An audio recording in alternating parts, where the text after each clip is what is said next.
Vida definida nas Copas, Vasco descobre seus adversários na Copa do Brasil e na Copa Sul-Americana. Tudo isso nesses sorteios que aconteceram nessa segunda-feira, dia 2 de junho. Então, sem muita enrolação, fala Vascão. Seja bem-vindo a mais esse vídeo. Eu sou Eduardo Alves, apresentador desse e de outros vídeos aqui do canal, e eu estou aqui para trazer as principais informações desses dois sorteios que foram realizados nessa segunda-feira, que definiram a vida do Vasco na Sul-Americana e na Copa do Brasil, as duas competições de Copa em que o Vasco ainda está vivo. Além delas, o Vasco também disputa o Brasileirão, é claro, mas tivemos então essa resolução de quais serão os próximos desafios do Vasco nessas competições eliminatórias. Sul-Americana, o Vasco terminou em segundo no grupo F da competição, atrás do Lanús, e com isso disputará os playoffs, onde enfrenta o Independiente Del Valle. A gente já sabia disso, porque a definição do adversário dos playoffs é feita por conta ali de um chaveamento já pré-estabelecido, né? Não houve um sorteio por trás. Então, o Independiente Del Valle, que foi terceiro colocado de um dos grupos lá da Copa Libertadores, ele é, entre aspas, rebaixado para a Sul-Americana, e aí terá o Vasco pela frente para tentar a ida para as oitavas de final. Essas partidas entre Vasco e Independiente Del Valle estão marcadas para o dia 16 e para o dia 23 de julho. O Vasco decide em casa no dia 23, em São Januário, essa oportunidade, então, de avançar para as oitavas de final. E aí sim, houve essa resolução em sorteio de quem será esse possível adversário das oitavas de final. E este será o Mushuc Runa, também do Equador, assim como o Independiente Del Valle, a equipe que foi líder do grupo onde tinha Cruzeiro, onde tinha Santa Fé, enfim, onde tinham equipes bem fortes, e o Mushuc Runa, que curiosamente é lanterna do campeonato equatoriano. Então vive um grande momento na Sul-Americana, que vai muito diferente daquele que vive nos campeonatos nacionais que disputa. Mas, enfim, as partidas de oitavas elas estão marcadas para os dias 13 e 20 de agosto, ou seja, o Vasco vencendo o Independiente Del Valle vai ter ali mais ou menos um mês de distância até os confrontos diante ali do Mushuc Runa. O Mushuc Runa decide em casa esses confrontos, então assim, o Vasco não tem a vantagem nele. Mas falando de nível técnico, aqui é uma opinião pessoal, o Independiente Del Valle ele é mais time que o Mushuc Runa. Então, se o Vasco avança do Independiente Del Valle, eu espero facilidade contra o Mushuc Runa. Não quer dizer que o Vasco não deva jogar duro. Na verdade, em contexto nenhum do mundo, o Vasco não deve jogar duro, até porque é um elenco extremamente instável. Mas falando sobre a dificuldade que eu espero dos adversários, o Mushuc Runa me parece um adversário bem mais fraco.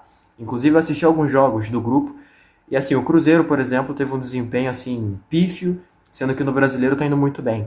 Então, para mim, foi muito mais sobre as equipes que estão no grupo não priorizarem tanto assim a Sul-Americana e o Mushuc Runa, por outro lado, priorizar a Sul-Americana, do que o Mushuc Runa, de fato, ter feito ali um desempenho ao nível de 16 pontos. Claro, não desmerecendo, os pontos foram conquistados e é o que vale, não importa o IC, mas falando sobre projeção da partida, eu acho o Mushuc Runa um adversário acessível. Mas primeiro, pensando então nesse confronto contra o Independiente Del Valle, que é uma equipe que está nas posições mais altas do futebol equatoriano, é tradicionalíssima, foi campeã da Sul-Americana em anos recentes, tanto é que fez final de Recopa contra o Flamengo, vencendo a Recopa, inclusive, recentemente. Então não é pouca coisa assim, tem que ficar de olho, mas assim, dá para sonhar com o avanço de fase, eu acho que essa é a definição da coisa.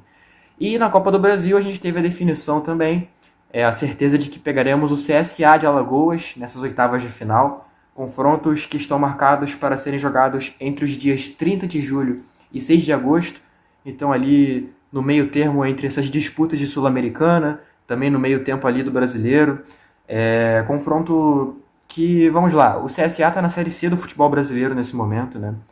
É uma equipe que já há alguns anos não vive um bom momento administrativo, esportivo e tal, né? E falando sobre CSA e Vasco, esse confronto não acontece desde 2022, porque o CSA ele caiu para a Série C em 2022, enquanto o Vasco subiu, né? Então, desde então, não se encontraram mais, voltam a se encontrar. Nos últimos 6 jogos, o Vasco venceu somente 2. O CSA ele é uma pedra no sapato do Vasco. Na Série B de 21, venceram o Vasco em São Januário, inclusive com o Fernando Diniz na beira do gramado, vale lembrar. Então, assim, falando sobre histórico, é um pouco assustador.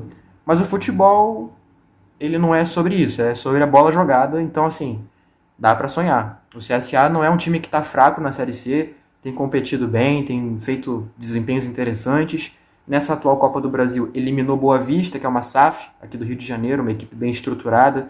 Eliminou também o Grêmio, que também é uma equipe forte, né? Não preciso nem explicar, o Grêmio é um dos maiores campeões da Copa do Brasil, e eliminou o Tuna-Luso do Pará, que já não é uma equipe tão forte, inclusive goleou por 5-0, assim, um atropelo enorme em cima ali da equipe do Pará, mas certamente é uma equipe que vem sendo uma das surpresas, né? Juntamente ao seu companheiro de estado, CRB, também é o Retrô de Pernambuco. Então, assim, eu espero um Vasco favorito.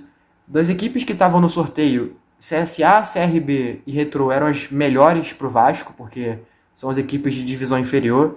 E também tem o Atlético Paranaense da Série B, mas o Atlético é um contexto à parte. A gente sabe que o Atlético assim, é campeão da Copa do Brasil recentemente, é copeiro. A gente pegou eles no ano passado, a gente sabe qual a dificuldade que foi.